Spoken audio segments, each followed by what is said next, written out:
মানে এইটা ভাবো যে হয় তোমার মরণ হয়েছে, নলে কার মরণ হয়েছে? আমার মরণ হয়েছে। আর ভাবো সে তো মৃত্যুবরণ করছে, তিনটা অবস্থা তার শেষ। একটা হলো আজরাইলকে দেখা, এটা তার শেষ।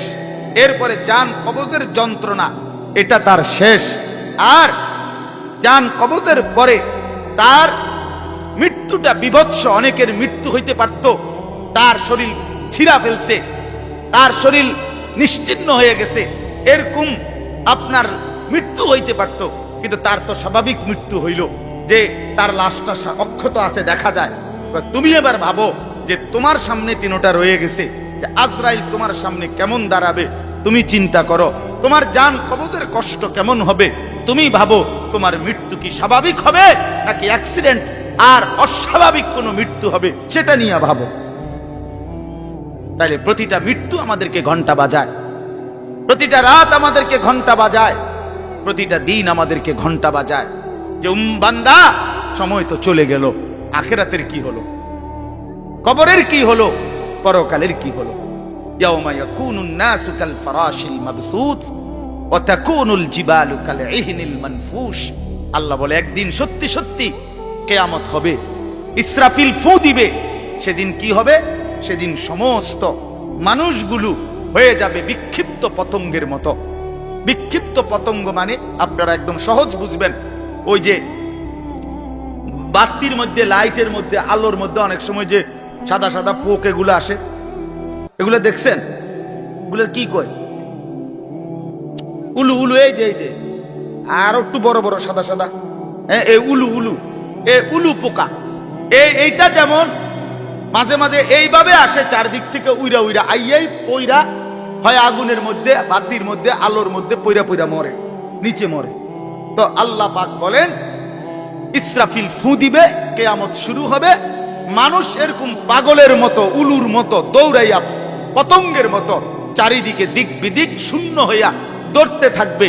কেউ বলতে পারবে না কে কোথায় যাচ্ছে, কোথায় দৌড়াচ্ছে, কি হচ্ছে। সবাই অস্থির হয়ে যাবে। এরই মধ্যে যে যেখানে গিয়ে পড়ে যাবে ওইখানেই তার মৃত্যু, ওইখানেই কবর। ওয়াতাকুনুল জিবালু কাল ইহনিল মানফুশ।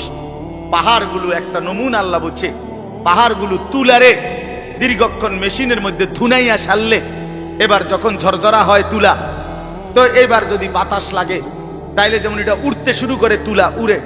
তো আল্লাহ তাআলা বলে পাহাড়গুলো এরকম ধ্বনিত তুলার মতো উড়তে থাকবে। পুরা সৃষ্টির সবকিছু ভাঙ্গা চুইরা শেষ হয়ে যাবে। হাসরের ময়দান কায়েম হবে। আর সেখানে কি হবে? দুইটা অবস্থা। ফাআম্মা মান সাকুলাত মাওয়াজিনুহু, সেই হাসরের ময়দানে আমলনামা হাতে নিয়ে মিজানের পাল্লায় যার নেকি ভারী হবে, ফাহুয়া ফি আইশাতির রাদিয়া, সেই সন্তুষ্টিময় আরামদায়ক জান্নাতের জীবন লাভ করবে। ওয়া আম্মা মান খাফফাত মাওয়াজিনুহু ফাউম্মুহু হাওিয়া ওয়া মা আদরাকা মা হিয়া নারুন হামিয়া।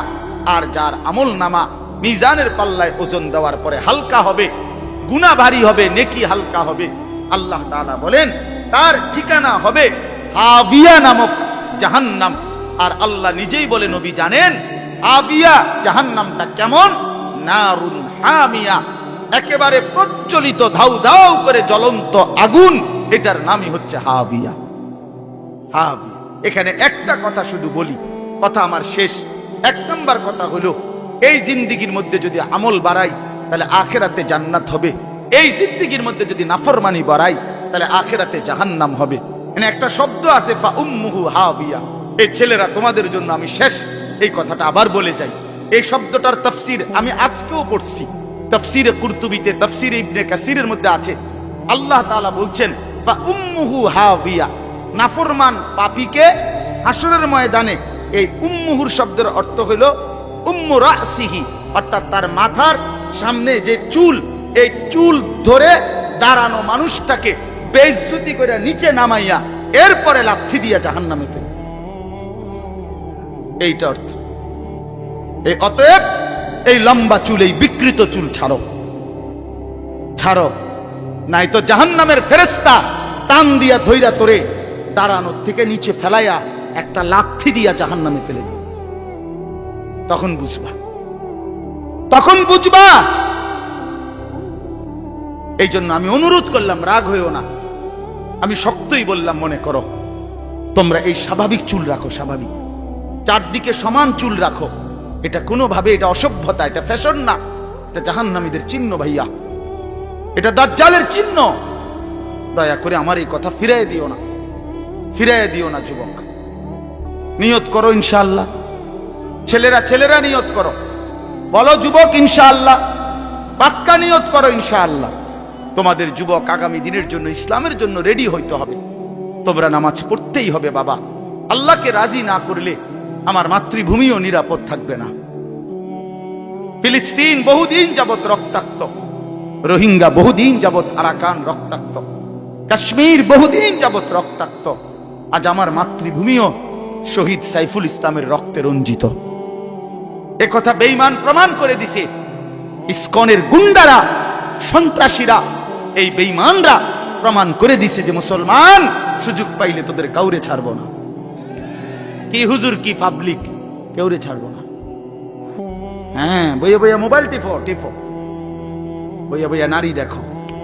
একদিন যখন বেঈমান গর্দানে ছুরি রাখবে, সেদিন বুঝবা আল্লাহ কি জিনিস, আল্লাহ কি জিনিস। এজন্য মরলে যদি ইমানের সাথে মরতে পারি, সেজদা দিয়ে মরতে পারি, আল্লাহর গোলামি করে মরতে পারি, তো এই জীবন যদি চলেও যায়, রক্তে যদি জমিন ভেসেও যায়, কোনো অসুবিধা নেই। ঠিক কিনা বলেন না কেন? মরণ যখন শহীদে মরণ, খালাস, কোনো সমস্যা নাই। ইমানের মৃত্যু ব্যর্থ না, শহীদের মৃত্যু ব্যর্থ না।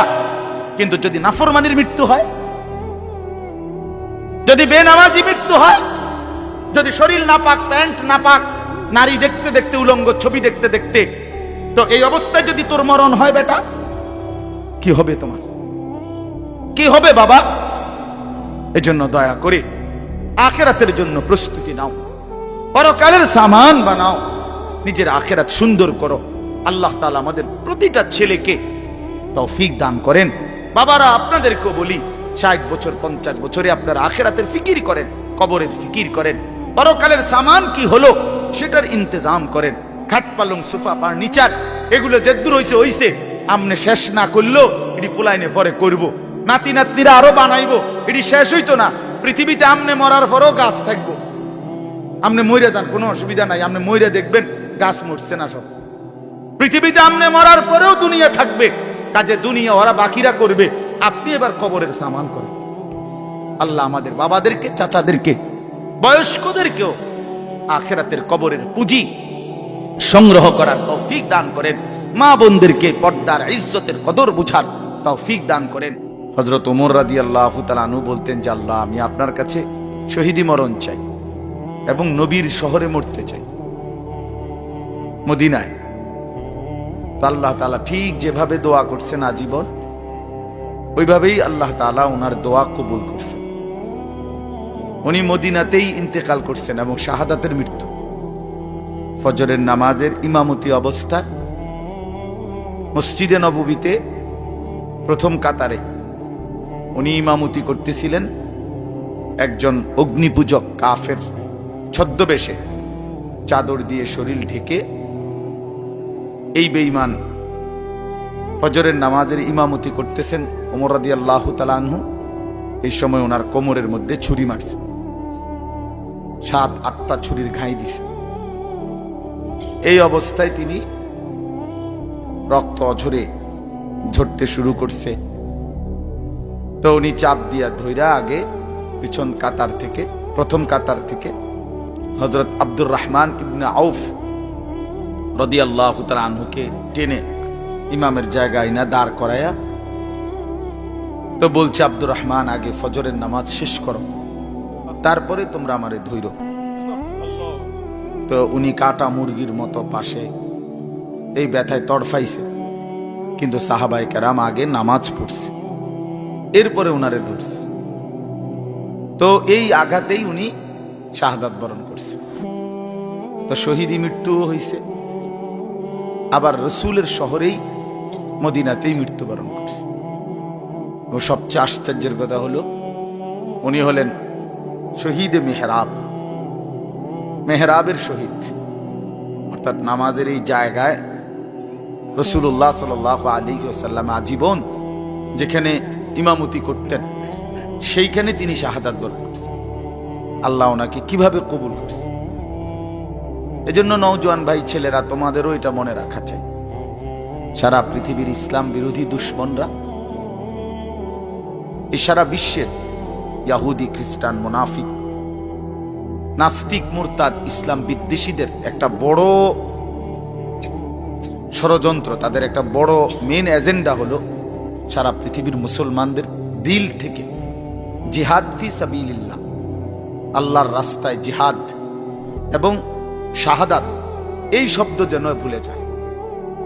ভোগ বিলাসিতা, দুনিয়া প্রীতি, দুনিয়া নিয়ে ব্যস্ত থাকা, এই অর্থ সম্পদ, বাড়ি ঘর, দালান, বিল্ডিং, খাট পালং, সোফা, ফার্নিচার, আর ছেলেপেলেরা মোবাইল, বন্ধুদের আড্ডা, খামখেয়ালি, মানে এর মধ্যেই ডুবে থাকুক, অসভ্যতার মধ্যে, দুনিয়া বাড়ানোর মধ্যে পড়ে থাকুক, এটা হলো বেঈমানের সমস্ত ষড়যন্ত্রের মূল।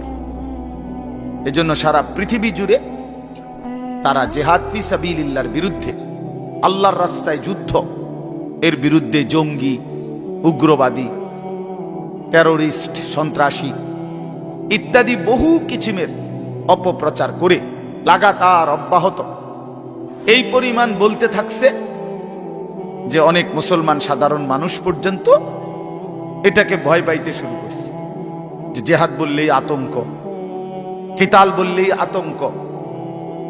অথচ কোরআনুল কারীমের প্রায় 600-র চাইতে বেশি আয়াতের মধ্যে আল্লাহ তাআলা জিহাদ ফি সাবিলিল্লাহর কথা বলছেন। তাহলে এতগুলো আয়াতকে অস্বীকার করার কোনো সুযোগ আছে? বলেন, কিভাবে অস্বীকার করে? কোরআনুল কারীমের একটি শব্দ কেউ যদি অস্বীকার করে তাহলে তো সে কাফের, সে তো বেঈমান। তাহলে কোরআনুল কারীমের মধ্যে আল্লাহ তাআলা বারবার এই কথা স্পষ্ট বলছে।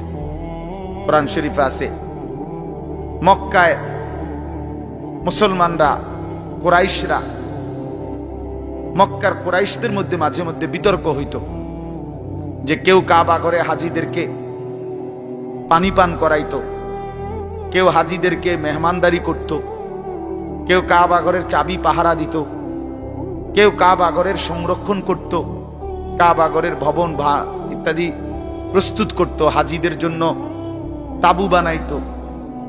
এই খেদমতকে অনেক বড় মনে করত। তো একদিন নিজেদের মধ্যে তারা বলতেছিল যে এইটা সবচেয়ে বড় কাজ। তো আল্লাহ তাআলা কোরআনুল কারীমের সূরা আয়াত নাজিল করে বললেন, না, আল্লাহর উপরে ঈমান এবং জান মালের জিহাদ এটা সর্বশ্রেষ্ঠ কাজ। আজআলতুম সিকায়াতাল হাজ্জ ওয়া ইমারাতাল মসজিদিল হারাম কামান আমানা বিল্লাহি ওয়াল ইয়াউমিল আখির ওয়া জাহাদা ফি সাবিলিল্লাহি বিআমওয়ালিহিম ওয়া আনফুসিহিম লা ইস্তাবুনা ইনদাল্লাহ। তোমরা মনে করেছো হাজীদেরকে পানি পান করানো এবং কাবা ঘর, মসজিদে হারামের রক্ষণাবেক্ষণ করা এটা সর্বোত্তম? আল্লাহ বলে, না, আল্লাহর প্রতি ঈমান, ওয়া জাহাদা ফি সাবিলিল্লাহ বিআমওয়ালিহিম ওয়া আনফুসিহিম, আল্লাহর পথে জান আর মালের জিহাদ, এইটা আর ওইটা কশ্চিন কালেও সমানও হইতে পারে না, উচ্চতা হওয়ার প্রশ্নই নাই, সমান সমানও না, বরং জিহাদ ফি সাবিলিল্লাহ এটা সর্বশ্রেষ্ঠ। ওয়া যারওয়াতু সানামিহি আল জিহাদ। আল্লাহর নবী সাল্লাল্লাহু আলাইহি ওয়াসাল্লাম বলেন, ইসলামের সর্বোচ্চ চূড়া জিহাদ ফি সাবিলিল্লাহ। কি বলেন? সবাই বলেন, ছেলেরা বলো ভাই, এই শব্দটা বলো, জিহাদ ফি সাবিলিল্লাহ। আজ তোমরা ভুলে গেছো। আজ অসংখ্য যুবক ছেলে, কিশোর ছেলে জানেও না এসব। 16, 17, 18 বছরের ছেলেরা রাসূলুল্লাহ সাল্লাল্লাহু আলাইহি ওয়াসাল্লামের জামানায় পুরা দমে যুদ্ধ করছে, পুরা দম। 17, 18 বছরের অসংখ্য সাহাবী, 20 বছরের অসংখ্য সাহাবী যুদ্ধের ময়দানে সেনাপতি ছিলেন। উহুদের যুদ্ধে সর্বপ্রথম আল্লাহ নবী সাল্লাল্লাহু আলাইহি ওয়াসাল্লাম উহুদের যুদ্ধের দিন, ইসলামের ইতিহাসের অত্যন্ত ভয়ানক একটা যুদ্ধের নাম হলো উহুদের যুদ্ধ, যেখানে 70 জন সাহাবী শাহাদাত বরণ করছিলেন। এই যুদ্ধে সর্বপ্রথম দুশমনের বিরুদ্ধে কাফেরদের মোকাবেলায় আল্লাহ নবী সাল্লাল্লাহু আলাইহি ওয়াসাল্লাম প্রথম তীর মারার জন্য দুশমনের দিকে যাকে আদেশ করছেন তার বয়স ছিল মাত্র 18 বছর। হযরত সাদ ইবনে আবি ওয়াক্কাস রাদিয়াল্লাহু তাআলা আনহু। নবীজি উনাকেই প্রথম বলছেন দুশমনের দিকে তীর মারো, ইরমি সাদ, সাদ তুমি তীর ছোড়ো, ফিদাকা আবি ওয়া উম্মি।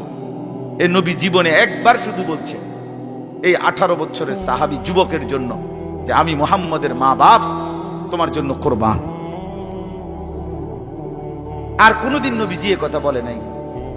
সাহাবীরা নবীকে বলতো, হে আল্লাহর নবী, আমার মা বাপ আপনি রাসূলের জন্য কুরবান হোক, এটা মহব্বতে বলতো। তো নবীজি জীবনে কাউকে বলে নাই এখন, এই একমাত্র এই উহুদের যুদ্ধের দিন 18 বছরের ওই ছেলে, এটা হইলো এই বইটিফো মোবাইল, এটা জিন্দিগি এই মোবাইল লইয়ে শেষ কর, এই ছাগলামি করতে করতেই জীবন শেষ। 24 ঘন্টার জীবনটা তোমরা ছেলেরা বুঝে নিছো মোবাইল। তোমাগর এই ইবলিস শয়তান এমন ভাবে বলে দিছে যে পৃথিবীর সবকিছু থেকে আলাদা হইবি, এটার থেকে আলাদা হবি না।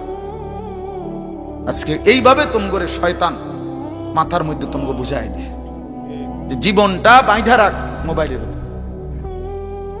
জীবনের আর কোনো পৃথিবীতে কি হয় না হয় কিচ্ছুর দরকার নাই, তুই শুধু মোবাইলের মধ্যে ডুববা থাক। অপদার্থ এক জিন্দিগি ভাইয়া, এক ফালতু জীবন, ফালতু জীবন, একটা বর্বর জীবন।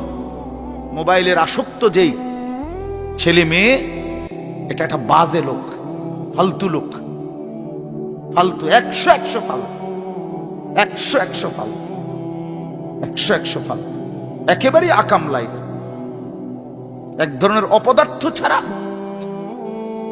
যার পৃথিবী নিয়ে, মানবতার কল্যাণ নিয়ে, মানুষের কোনো উপকার নিয়ে, পৃথিবী নিয়ে, আখেরাত নিয়ে জীবনের কোনো স্বপ্ন নাই।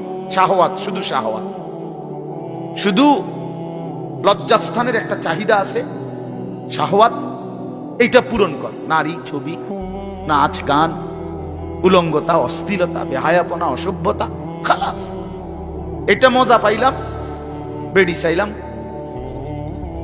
সারা রাত উলঙ্গ দৃশ্য দেখলাম, জানোয়ারের মতো পড়ে থাকলাম শুইয়া। সকালে 8টা বাজুক 9টা বাজুক, যখন ঘুম ভাঙে ঘুম ভাঙলো, ফজরের নামাজ নাই, শরীর অপবিত্র নাপাক, অসভ্য ছবি দেখতে দেখতে শরীর নাপাক হয়ে গেছে। এই অসভ্যতা, এই জানোয়ার মাতালের মতো পড়ে আছে খাটে। যখন ঘুম ভাঙে ঘুম ভাঙলো, উঠলো তো উঠলো, নাস্তা খাইলো, আবার ছুটলো, আবার মোবাইল। আহাত, শরীরের পবিত্রতার খবর নাই, আখলাকের খবর নাই, নামাজেরও খবর। কি জীবন এটা! এই জীবনের চাইতে জানোয়ারের জীবন অনেক ভালো। এটা জন্তু জানোয়ারও এর চাইতে আগে উঠে যায়, এর চাইতে আগে উঠে। একটা সুন্দর বাণী আছে, লেখা থাকে, দেখছি, ভোরের পাখি যদি তোমার আগেই জেগে যায় তাহলে তুমি ব্যর্থ। ভোরের পাখি যদি তোমার আগেই উঠে যায় তুমি ব্যর্থ। তোমার আগে উঠবে কেন? তুমি মানুষ, আশরাফুল মাখলুকাত, আল্লাহর সর্বশ্রেষ্ঠ সৃষ্টি, তুমি তো আগে উঠবার কথা। তোমরা এই কি জীবন বাছাই করে নিছো ছেলেরা? তোমরাই বলতে পারো বাবা, তোমার জন্য আমি আটকাবো না, আমার জন্য তুমি আটকাইবা না। কেউ কারোর জন্য আটকাবে না ছেলেরা, মনে রাখো। একদিন তোমার বাপ তোমার বাপের মতো করে কবরে চলে যাবে। এই যাই দৌড়ঝাঁপ করছে বেচারা কামাই করার, একদিন দেখবা তোমার রাইখা সে চলে গেছে। একদিন তুমিও চলে যাইবা। এই বন্ধু বান্ধব, আড্ডা, এগুলো সব থাইকা যাবে। দুনিয়ার জায়গায় থাকবে। তুমি মরবা যেদিন, আমি মরবো যেদিন, সেদিনও সূর্য উঠবে, চাঁদ উঠবে, পৃথিবীর এই ব্যস্ততা থাকবে, মানুষের দৌড়ঝাঁপ থাকবে, দোকানপাট সব খুলবে, বাজার ব্যবসা চলবে, শুধু আমি নাই।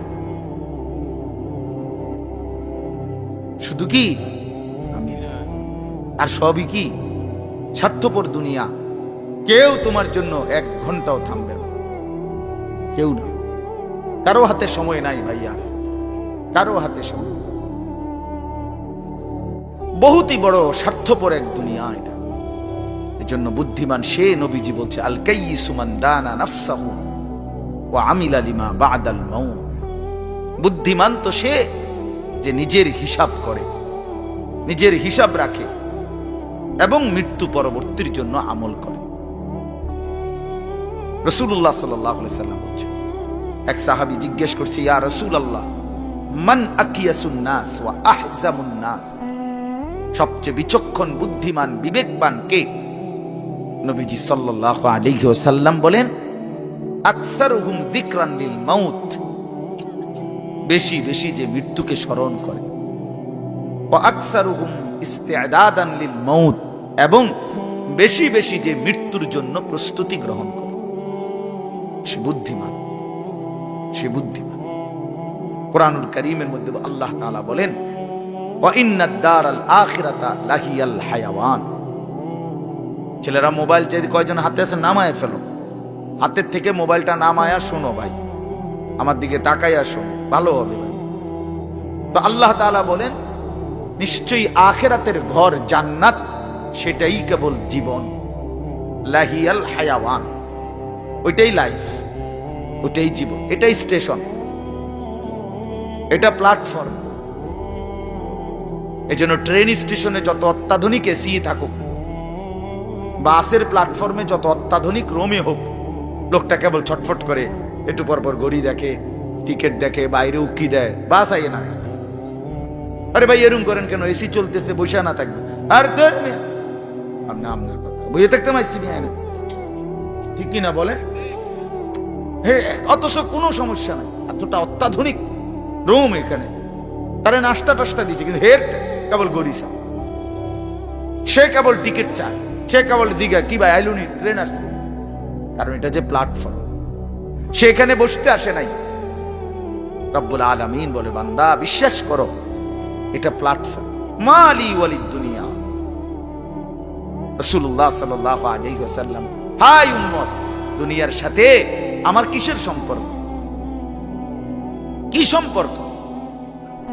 ইন্নামা মাসালি ওয়া মাসালুদ দুনিয়া কারাকিবিন ইস্তাওয়াল্লা তাহতা শাজারাতিন সুম্মা রাহা ওয়া তারাকা। হাদিস। নবীজি বলছে, আমার উদাহরণ দুনিয়ার সাথে কেমন শোনো। এমন এক পথিক লম্বা পথে বহু দূর কোথাও যাবে, রওনা দিছে, প্রচন্ড রৌদ্র, ভীষণ রৌদ্রে পথিক এতটাই ঘামে ভিজে গেছে যে এই জন্য সে একটা গাছের নিচে একটু বাতাসের জন্য একটু বসছে, শরীরটা যাতে একটু ঠান্ডা হয়। গরম লাগতেছে তো কিছুক্ষণ পরে শরীরটা যখন একটু ঠান্ডা লাগছে, একটু বিশ্রাম করছে, তা আবার সেই পথিক তার মূল গন্তব্যের দিকে রওনা দিয়ে চলে গেছে। তারা কাহা, গাছটাকে গাছের জায়গাতেই রেখে গেছে। নবীজি বলেন, ঠিক এমন আমি তো আখিরাতের পথিক, আমি তো জান্নাতের যাত্রী, আমি তো আখিরাতের মুসাফির, আমি তো যাচ্ছি সেখানে। তো যাওয়ার পথে মাঝখানে 60 বছর, 63 বছর, 40 বছর, 50 বছরের একেবারে সামান্য একটু সময় ওই গাছের নিচে দুনিয়ায় একটু বিশ্রাম করলাম, একটু বসলাম, আবার একটি নির্দিষ্ট সময় পরে আমি আমার আপন গন্তব্য আখিরাতের দিকেই রওনা দিলাম। দুনিয়া দুনিয়ার জায়গায় রয়ে গেল, দুনিয়া দুনিয়ার জায়গাতেই রয়ে গেল, দুনিয়া পড়েই রইল। কি ভাই বুঝতেছেন এই কথাটা? রাসূলুল্লাহ সাল্লাল্লাহু আলাইহি ওয়াসাল্লাম বলেন, ইয়াকুলু ইবনু আদম মালি ওয়া মালি। কি আজীব হাদিস শুনেন। নবীজি বলেন, হায় বনি আদম সারাক্ষণ কেবল বলে আমার মাল, আমার মাল। দেখছেন গাড়িটা আমার, এই বাড়িটা আমার, এই 10 শতক জমি আমার, এই সোফাগুলো আমার, এই খাট আমার। আল্লাহ নবী সাল্লাল্লাহু আলাইহি ওয়াসাল্লাম বলেন, হাল্লাকা ইয়া ইবনা আদম মিন মালি। কোথায় তোমার মাল? এই বনি আদম, মাল তোমার বলতে কে বললো এগুলো তোমার? এগুলো যদি তোমারই হয় তো তুমি যেহেতু চিরস্থায়ী ভাবে দুনিয়া থেকে কবরের দিকে চলে যাচ্ছ, এগুলো সাথে নিচ্ছ না কেন? তোমার জিনিস কার জন্য রেখে যাচ্ছ? এই বেটা, ওয়াহাল্লাকা ইবনা আদম মিন মালি, কিরে বনি আদম, তোর মাল কই? তোর যদি হয় নিচ্ছ না কেন এগুলো? ওমাই মোবাইল আমার, তো আমি এটা নিয়ে যাবো না সাথে এখন, নাকি ধুয়ে যাবো? কথা বলেন না কেন? তো তুমি তো দুনিয়া থেকে চলে যাচ্ছ, তো নিচ্ছ না কেন এগুলো? তোমার 10 শতক জায়গা নিবা না? সোফা এগুলো কই রাখা যাচ্ছ? এগুলো নিয়ে যাও, বিল্ডিং নিয়ে যাও। তাইলে দেখে বুঝেই নাও বান্দা, উম্মত তোমার হলো কোত্থেকে? তোমার কেবল 3টা মাল, 3টা জিনিস তোমার। নবীজি নিজে বলছে, ইল্লা মা আকালতা ফাআফনাইতা, যা সরাসরি তুমি খাইয়া শেষ করছো, খাইছিলা, এটা তোমার। আও লাবিস্তা ফাআবলাইতা, যেটা সরাসরি তুমি গায়ে দিছিলা, পরছিলা, পোশাক তোমার গায়ে, পড়তে পড়তে এডি ফুরান হইছে, সিরিয়ালাইছো, এগুলো তোমার। আও তাসাদদাকতা ফাআমদাইতা, আর যা আল্লাহর রাস্তায় খরচ করেছ, দান, সাদাকা, যাকাত, ফিতরা, হজ, উমরার জন্য, গরিব দুঃখী, মসজিদ, মাদ্রাসা, এতিম, গরিব, অসহায় ইত্যাদি ইত্যাদি, এই যেগুলো তুমি কি করছিলা? সাদকা, খরচ করছো আল্লাহর পথে। ফাআমদাইতা, সেটা তুমি আখিরাতে পাঠাইছো, সেটা পৌঁছে। এই 3টা তুমি। ওয়ামা সিওয়া যালিকা, আর এই ছাড়া বাকি সব ফাযাহিবুন, তোমার থেকে সরে যাবে, চলে যাবে। ও তারিকুহু লিন্নাস, মানুষের জন্যই রেখে যাবে। কি অসাধারণ হাদিস, কি চমৎকার ভাবে নবীজি ব্যাখ্যা করে বুঝাইছেন। ইয়াতবাউল মাইয়িতা সালাসাতুন ফায়ারজিউ ইসনান ওয়া ইয়াবকা ওয়াহিদ। নবীজি বলেন, মানুষের কবরস্থানে 3 জিনিস তার সাথে যায়, 2টা ফিরে আসে, একটা থেকে যায়। একটা থেকে যায়, যাওয়ার সময় যায় 3টা। 1 নম্বর মালুহু ওয়া আহলুহু ওয়া আমালুহু, তার কিছু মাল, ওই যে লাশের খাটিয়া, আগরবাতি, এই জাতীয় সামান্য কিছু মাল তার, এগুলো তার সাথে যায়। তার পরিবারের, এলাকার কিছু সদস্য সাথে যায়, আর তার সারা জিন্দেগীর আমল সাথে যায়। তো ফায়ারজিউ আহলুহু ওয়া মালুহু, অতঃপর তার মাল আর তার বংশধর ফিরে চলে আসে। ওয়া ইয়াবকা আমালুহু, কবরে শুধুই তার আমলটুকু থেকে যায়। কি সুন্দর হাদিস, চিন্তা করে দেখেন। রাসূলুল্লাহ সাল্লাল্লাহু আলাইহি সাল্লাম বলেন, নবীজি বলেন, লাউ আন্না লি ইবনি আদামা ওয়াদিয়াম মিন যাহাবিন। উম্মত শুনো, বনি আদম কত লোভী, শোনো, মানুষ কত লোভী হয়, দুনিয়া লোভী কি পরিমাণ লোভী হয়, যার কলজার ভিতরে একবার আখিরাত ভুলে গেছে। বিশ্বাস করেন ভাইয়া, ছেলেরা তোমরাও বোঝো ভাইয়া, দুনিয়া যার কলজার ঢুকছে, নারীর লোভ, সম্পদের লোভ, অর্থের লোভ, নেতাগিরির লোভ,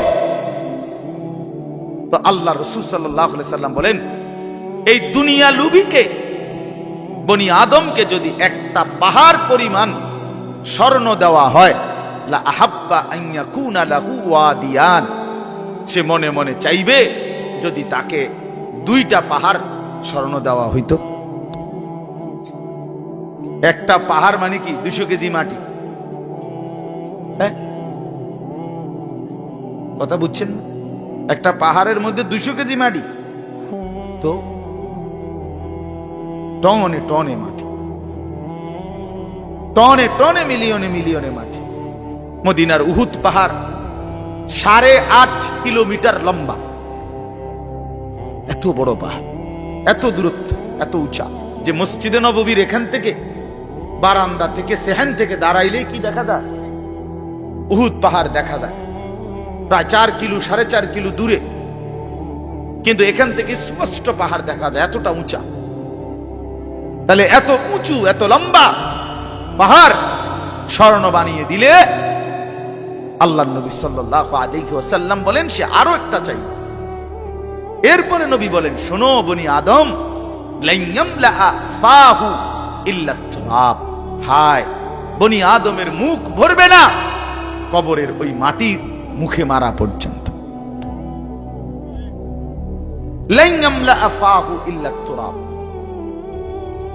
তার মুখ ভরবে না কবরের মাটি ঢুকা পর্যন্ত। আরে শুনেন আশ্চর্য কথা, ছেলেরা বোঝো, শোনো মিয়া, বাবারাও শুনেন। আশ্চর্য কথা হলো এই যে হাদিস, এটা আমি বললাম না যে বনি আদমকে যদি একটি পাহাড় স্মরণ দেওয়া হয় সে আরেকটি পাহাড় চাইবে এবং তার মুখ ভরবে না, কি ছাড়া? বলেন না কি ছাড়া? এটা তো কি হাদিস, এটা কি? কিন্তু হযরত উবাই ইবনে কাব রাদিয়াল্লাহু তাআলা আনহু একজন বড় সাহাবীর নাম। সাহাবীদের মধ্যে সবচেয়ে সুন্দর কোরআন শরীফ যিনি পড়তে পারতেন, সাইয়্যিদুল কুররা, কারীদের সর্দার ছিলেন উনি। সাহাবীদের মধ্যে সবচেয়ে সুন্দর কোরআন পড়তেন উনি। কোরআনুল কারীম এত সুন্দর পড়তেন যে আল্লাহ তাআলা সরাসরি নবীজির কাছে জিবরাইল পাঠাইয়া আদেশ করছে, বন্ধু আপনি উবাই এর জবান দিয়া কোরআন শরীফ শোনেন। শোনেন, ভয় পড়লে আমার আরশ কাঁপা ওঠে। শুনেন শুনেন, আমনে শুনেন। আল্লাহ নবী সাল্লাল্লাহু আলাইহি ওয়াসাল্লাম এই সাহাবীকে ডাক দিয়া বলছে, উবাই ইকরা আলাইয়াল কোরআন, কোরআন শরীফ পড়ো, শোনাও। তিনি বলেন, আমি শোনাবো আপনাকে?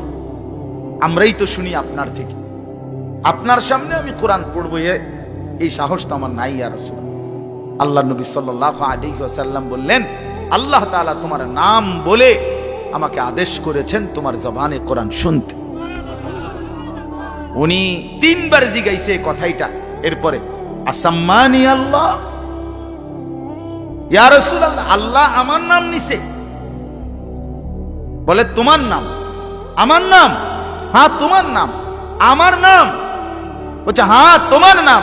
ফাবাকা, তিনি প্রচন্ড ভাবে কাঁদতে শুরু করছে আর বলছে, হায় নবী, এক গোলামের এর চাইতে বড় সৌভাগ্য আর কি হইতে পারে যে তার মনিব তার নাম নিয়েছে,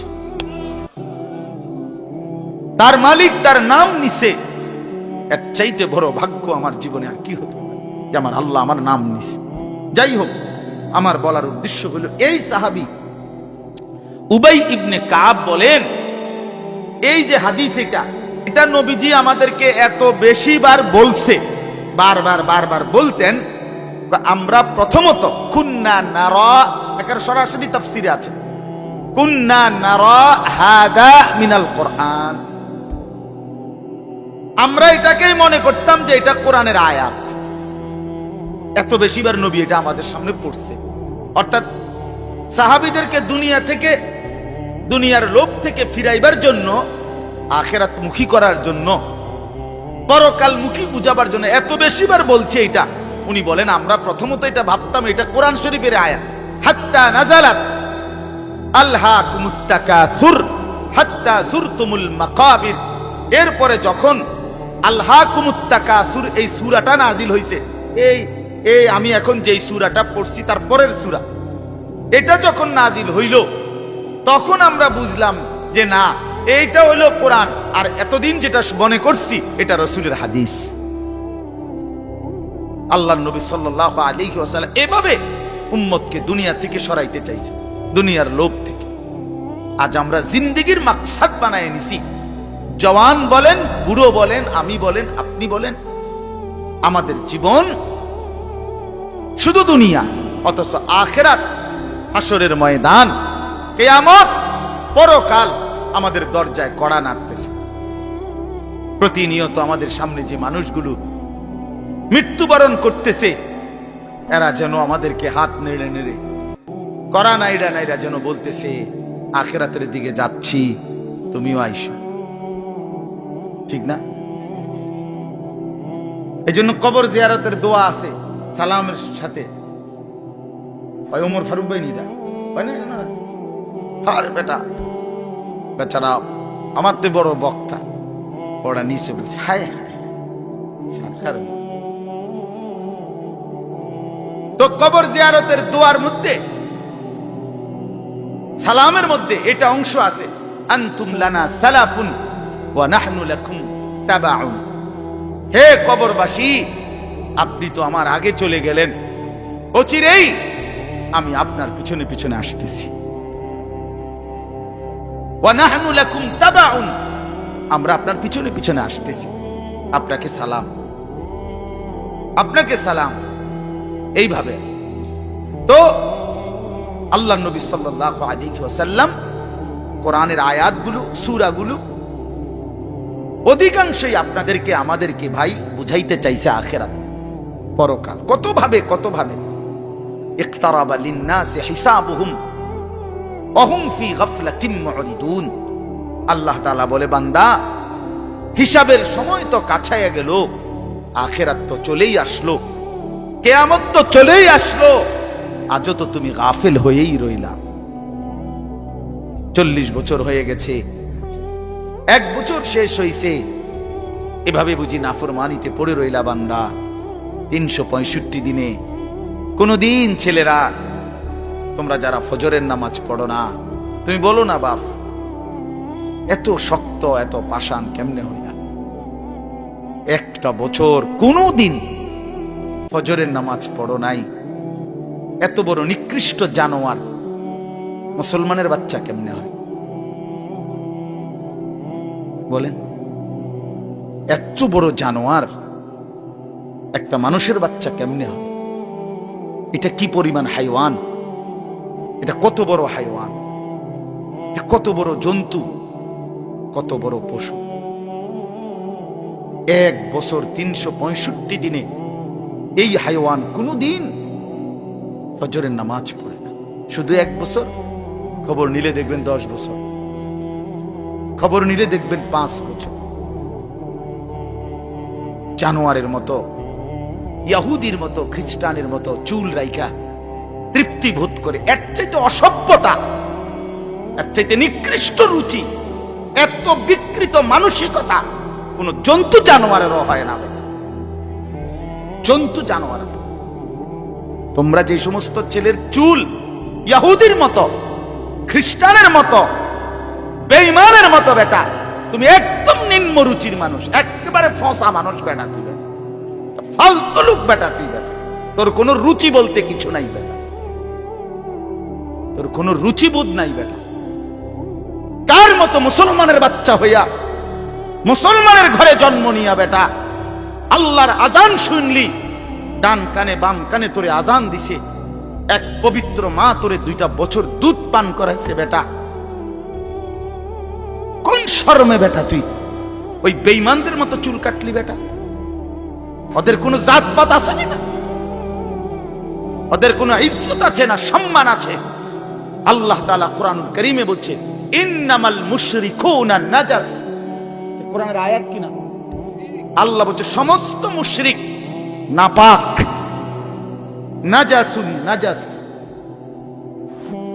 সমস্ত ইহুদি নাপাক, সমস্ত খ্রিস্টান নাপাক, সমস্ত হিন্দু নাপাক, সমস্ত বৌদ্ধ নাপাক, সমস্ত নাস্তিক নাপাক, সমস্ত মুরতাদ নাপাক, সমস্ত বেঈমান নাপাক।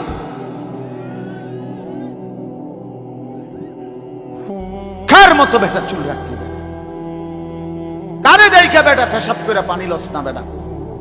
কোন সভ্য থেকে শিখলি বেটা? এটা কার থেকে শিখলি? জীবনে 2-4 অক্ষর পড়ালেখাও করো নাই,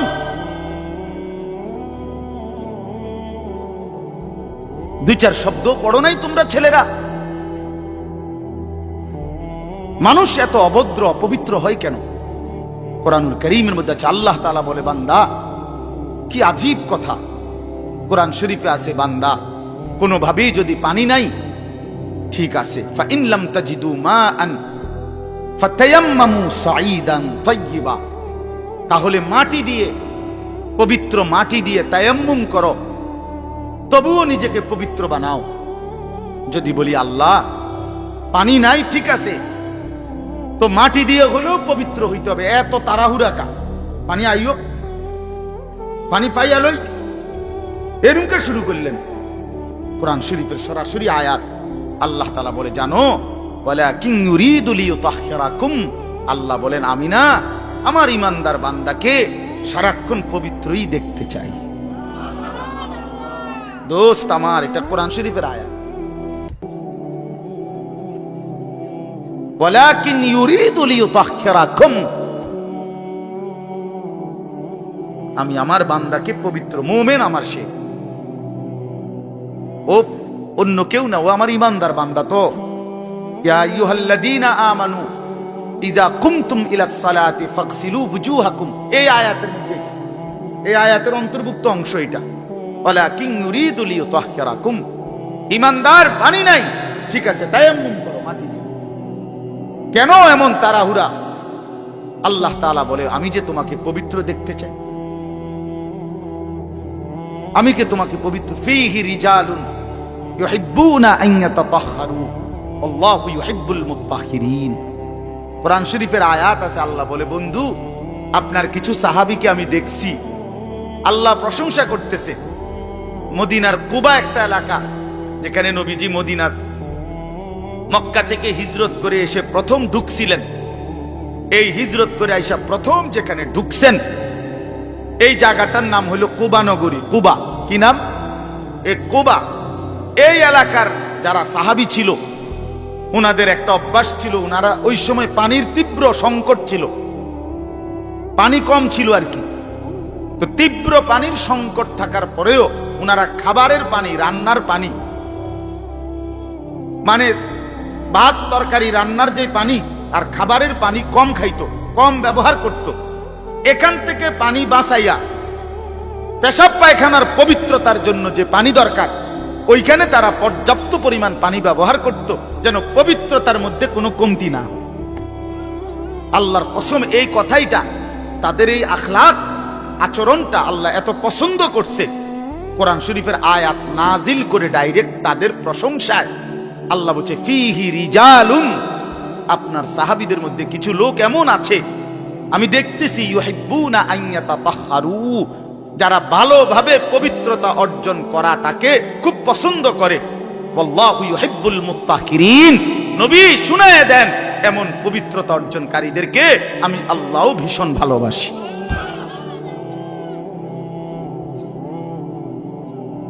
তোরে আল্লাহ ঘৃণা করে। যুবক, তোদের যাদের প্যান্টে পেশাব, তোরা যারা টয়লেট পেপার ব্যবহার করো না, তুই নিকৃষ্ট রুচির মানুষ বেটা, ফালতু বেটা, ফালতু বেটা। চুল কেবল চুলের পিছনের দিকে ফিরাজ বেটা, এতে মানে একটা কেমন লাগে। সমান্য সমান্য সহপাঠী বা সমান্য সেরকম, আর সেরকম লাগতেছে তোরে দোস্ত, জিঙ্গাইলে না বলে সেরকমটা কেনা, সেরকম ঠিক আছে লাগতেছে, আমিও কই, কিন্তু সে কে যার মতো লাগতে আছে, এইতে কেডা যে যার মতো সেরকম তো বুঝছি, সেরকমটাকে, সেরকম কি গাঁজাখোর না ফুট্টাখোর না বাবাখোর না ডাইলখোর না হারামখোর না মদখোর না ইয়াবাখোর, তার মতো লাগতেছে তারে জিঙ্গা। তুই যে আমারে কইলি সেরকম লাগতে আছে, হেতে কেডা যার মতো লাগতে আছে আমারে, কথা বলেন। হ্যাঁ, তো জিঙ্গাইলে কবে দোস্ত ফুট্টাখোরের মতো লাগে, তোর বাবাখোরের মতো লাগে তো। কারণ কোন ভদ্র মানুষ, ইমানদার, নামাজি, কোন চরিত্রবান পবিত্র মানুষ নাপাক থাকতে পারে না। তো তাহলে তো এটা বুঝাই যায় তোরে কার মতো লাগে বেটা। হ্যাঁ, নাই তো হে বলুক যে দোস্ত তোর চুল দেখে মনে হয় পুরা বাইজিদ বুঝতাম, তোর একদম জুনায়েদ বাগদাদির মতো লাগতে আছে, এমন নি, তাইলে তোর চোর ডাকাইতের মতোই তো লাগে।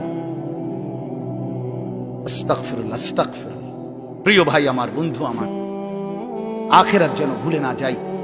মহান আল্লাহ পাক রব্বুল আলামিন এই কোরআনুল কারীমের মধ্যে বারবার আমাদেরকে আখিরাত মনে করাইছে। আমাদের জিন্দেগি ঈমানের জিন্দেগি, আমাদের জিন্দেগি পবিত্র জীবন ভাইয়া। আমরা শুধুই দুনিয়ার জন্য না, শুধু দুনিয়ার জন্য, দুনিয়ার জন্য আল্লাহ তাআলা কোরআন শরীফ আছে ওয়াদারনি ওয়াল মুকাদ্দিবিনা উলিন নি'মাতি ওয়া মাহিলহুম কালিলা। আল্লাহ বলছে হে আমার বান্দারা, নাফরমান পাপীদেরকে অল্প সময়ের জন্য দুনিয়া ভোগ করতে দাও, ওদেরকে দুনিয়া খাওয়াইয়া পড়াইয়া এরপরে আমি নিয়ে আসবো, আমি এই জন্যই বানাইছি। কিন্তু তোমরা মোমেন, তোমরা ইমানদার, তোমাদেরকে আমি আল্লাহ তাআলা জান্নাতের জন্য বানাইছি, জান্নাতের জন্য। উইদ্দাত লিল মুত্তাকিন, মুমিনদের জন্যই জান্নাত, মুত্তাকিদের জন্যই জান্নাত। একটা বেঈমানও জাহান্নাম থেকে মুক্তি পাবে না।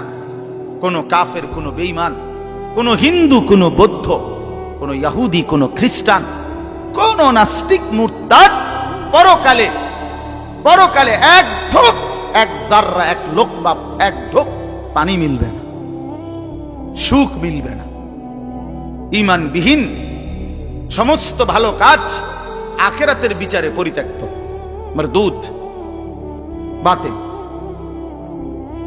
ঈমান শর্ত। মৃত্যু পরবর্তী যেই কোনো বিনিময়ের জন্য উত্তম বিনিময় পেতে হলে কি লাগবে? ঈমান জরুরি, ঈমান জরুরি। ঈমান হারা সর্বহারা, আল্লাহ হারা সর্বহারা, সর্বহারা। তো এই জন্য আল্লাহ তাআলা আমাদেরকে বানাইছিনি আখিরাতের জন্য, আখিরাতে নিজের জন্য। খালাকতুল আশিয়া আলি আজালিক ওয়া খালাকতুকা লি। আল্লাহ বলছে, বান্দা গোটা দুনিয়া আমি তোমার জন্য বানাইছি, তোমারে শুধু আমার জন্য বানাইছি। সারে দুনিয়া তেরে লিয়ে, তু সিরফ মেরে লিয়ে। বাহ, এই কথা ভাবলেই তো অবাক লাগে। আমাদের তো খুব ভালো লাগে যে কয় কি মালিক। हाँ, सारे दुनिया तेरे लिए, तू सिर्फ मेरे लिए। গোটা দুনিয়া বান্দা তোর জন্য, যা বান্দা সবটা দুনিয়া তোরে দিলাম, তোকে শুধু আমার জন্য রাখলাম। তু সিরফ মেরে লিয়ে, তুমি আমার জন্য, তুমি আমার হয়ে থাকবা, আমার সেজদা করবা, আমারে নামাজ, আমার হুকুম পালন করবা। তো দুনিয়া ও ইজ্জতের সাথে আমি আল্লাহ চালাবো, আখিরাতেও তোমারে আমি আল্লাহ সর্বোচ্চ সম্মানজনক রিজিক, সর্বোত্তম জান্নাত আমি নিজে দিয়ে দেব।